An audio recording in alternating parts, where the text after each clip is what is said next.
हसीना सरकार का तख्ता पलट होने के बाद बांग्लादेश में उथल पुथल मचा। बांग्लादेश की स्थिति बद से बदतर होगी। तमाम देश के लोग बांग्लादेश की के ऊपर निगाह बना के रखें, लेकिन बांग्लादेश की स्थिति अब बहुत ही डरावनी हो गई। बांग्लादेश में हसीना सरकार चल रही थी, जो छात्र विरोधी गतिविधि में कुछ ऐसे लोग शामिल थे जो अफवाहें चल रही कि कई संगठन का इसमें हाथ है। कहीं न कहीं हसीना सरकार का तख्ता पलट करने में विदेशी साजिश का भी कहीं न कहीं खुलासा लोग कर रहे हैं। लेकिन हसीना सरकार अब नहीं रही। बांग्लादेश की पूर्व प्रधानमंत्री रही हसीना आज हिंदुस्तान की जमीन पे हैं।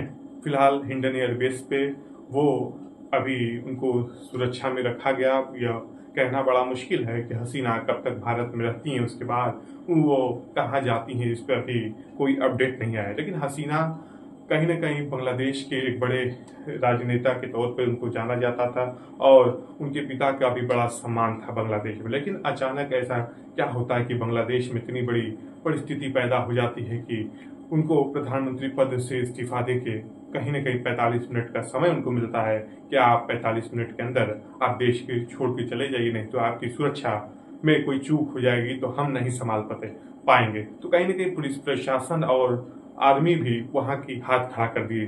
कहीं न कहीं हसीना को लगा कि अब इस देश में हम सुरक्षित नहीं, अपने ही देश में सुरक्षित नहीं, तो हसीना वहां से कहीं न कहीं भारत का रुख किया। फिर भारत में वो आई, हिंडन एयरबेस में फिलहाल है। अभी कहना बड़ा मुश्किल है कि हसीना कहाँ जाएंगी।